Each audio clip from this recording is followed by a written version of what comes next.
श्री शिवाय नमस्तुभ्यं भक्तों। तो आइए इस वीडियो में महान पुण्यदायी महान फलदायी प्रदोष व्रत कथा के बारे में, उसके महत्व और विधि के बारे में आपको जानकारी देते हैं। ये प्रदोष का व्रत एकादशी के बाद जब त्रयोदशी आती है उस दिन किया जाता है और यह व्रत महीने में 2 बार आता है। इस व्रत को करने से बाबा भोलेनाथ की कृपा से हमारी समस्त मनोकामनाएं पूर्ण होती हैं।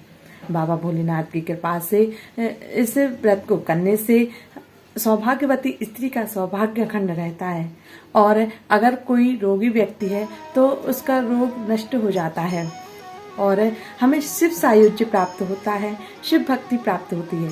इसलिए हमें यह व्रत पूर्ण श्रद्धा और भक्ति के साथ अवश्य ही करना चाहिए।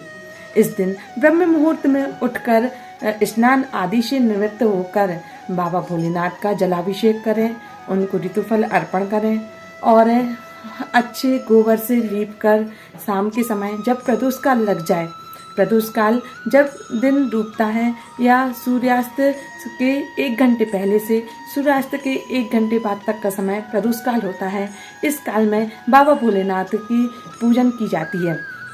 जो यह व्यक्ति यह प्रदोष व्रत करता है उसे प्रदोष काल में स्वच्छ होकर गोबर से मंडप को सजाना, चौक पूरना, भगवान भोलेनाथ को जल अर्पण करना, उनको भोग लगाना, आरती करना, हवन आहुतियाँ देना, इस तरह से प्रदोष काल में प्रदोष व्रत को किया जाता है। इस दिन व्यक्ति को भोजन नहीं करना चाहिए, बिना नमक का फलाहार लेना चाहिए और ओम नमः शिवाय इस मंत्र का जाप करते रहना चाहिए। बाबा भोलेनाथ की कृपा से वह जिस मनोकामना को लेकर इस प्रदोष के व्रत को करता है उसे अवश्य उस फल की पूर्ण रूप से प्राप्ति होती है और अंत में वह शिवलोक को जाता है। बाबा भोलेनाथ इस व्रत से अत्यंत ही प्रसन्न होते हैं।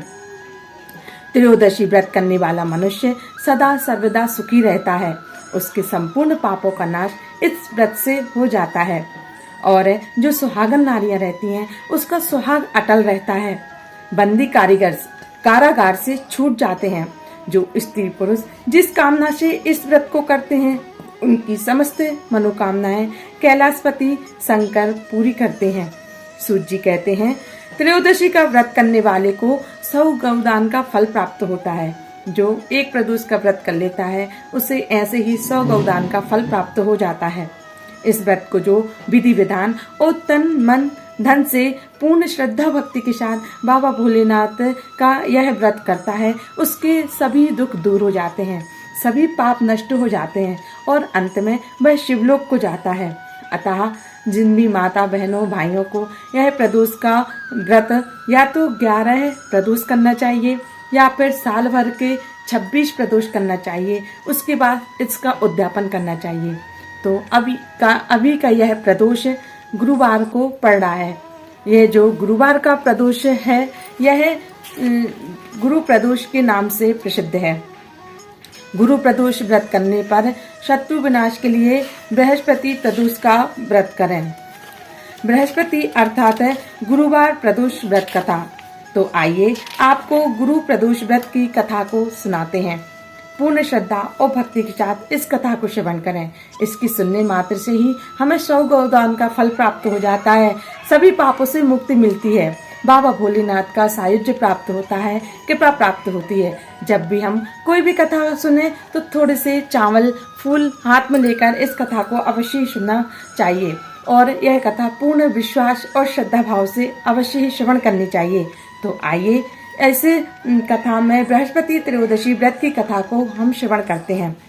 शत्रु विनाशक भक्ति प्रिय व्रत है यह अति श्रेष्ठ, 12 मास तिथि सभी सग यह व्रत अति ज्येष्ठ।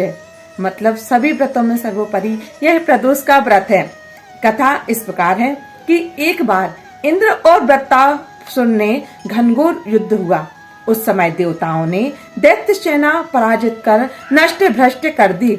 अपना विनाश देख वृत्तासुर अत्यंत क्रोधित हो स्वयं युद्ध के लिए उद्यत हुआ।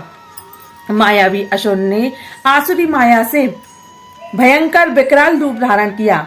उसके स्वरूप को देखकर इंद्रादिक सब देवताओं ने इंद्र के परामर्श से परम गुरु बृहस्पति जी का आवाहन किया। गुरु तत्काल आकर कहने लगे, हे देवेंद्र, अब तुम वृत्तासुर की कथा ध्यानमग्न होकर सुनो। वृत्तासुर प्रथम बड़ा तपस्वी कर्मनिष्ठ था। इसने गंधर्व पर्वत पर उग्र तप करके शिव जी को प्रसन्न किया था। पूर्व समय में यह चित्ररथ नाम का राजा था। तुम्हारे समीपस्थ जो सुरम्य वन है, वह इसी का राज्य करता था। अब साधु प्रवृत्ति विचारवान महात्मा उसमें आनंद लेते हैं। भगवान के दर्शन की अनुपम भूमि है। इस समय चित्ररथ स्वेच्छा से कैलाश पर्वत पर चला गया। भगवान का स्वरूप और वाम अंग में जगदम्बा विराजमान देख चित्ररथ हंसा और हाथ जोड़कर शिव जी से बोला, शिव शंकर, हे प्रभु, आप माया मोहित हो। विषयों में फंसे रहने के कारण स्त्रियों के वशीभूत रहते हो, किंतु देवलोक में ऐसा दृष्टिगोचर नहीं हुआ कि स्त्री आलिंगन सभा में बैठे। चित्ररथ के वचन सुनकर सर्वव्यापी भगवान शंकर हंसकर बोले कि हे राजन, मेरा व्यवहारिक दृष्टिकोण पृथक है। मैंने मृत्युदाता कालकूट महाविष का पान किया है, फिर भी तुम साधारण जनों की भांति मेरी हंसी उड़ाते हो। तथा पार्वती क्रोधित हो चित्रस्थ की ओर देखती हुई कहने लगी, ओ दुष्ट, तूने सर्वव्यापी महेश्वर के साथ मेरी हंसी उड़ाई है। तुझे अपने कर्मों का फल भोगना ही पड़ेगा। उपस्थित सभासद महान विशुद्ध प्रकृति के शास्त्र तत्वान वेशी हैं और सनक सनंदन सनत कुमार हैं। ये सर्व अज्ञान के नष्ट हो जाने पर शिव भक्ति में तत्पर हैं। अरे मूर्खराज, तू अति चतुर है, अतएव मैं तुझे शिक्षा दूंगी कि तू ऐसे संतों के मजाक का दुस्साहस ही ना करेगा। अब तू दैत्य स्वरूप धारण कर विमान से नीचे गिर, तुझे मैं श्राप देती हूँ, अभी पृथ्वी पर चला जा।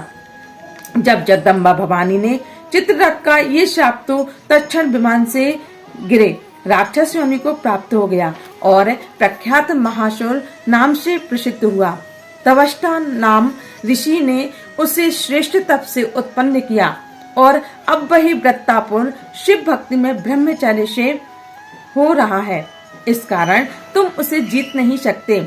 अतएव मेरे परामर्श से यह प्रदोष का व्रत करो, जिससे महाबलीशाली दैत्य पर विजय प्राप्त कर सको। गुरुदेव के वचनों को सुनकर सब देवता प्रसन्न हुए और गुरुवार त्रयोदशी प्रदोष व्रत का विधि विधान से राक्षस वृत्तासुर पर विधि विधान से किया। राक्षस वृत्तासुर पर विजय प्राप्त कर इंद्र वेश सुख पूर्वक रहने लगे। वो इस प्रकार है, प्रदोष व्रत कथा का फल उन्हें अवश्य ही प्राप्त हुआ और उनने अपने असुर पर विजय प्राप्त की। बाबा भोलेनाथ हमें क्या नहीं दे सकते हैं।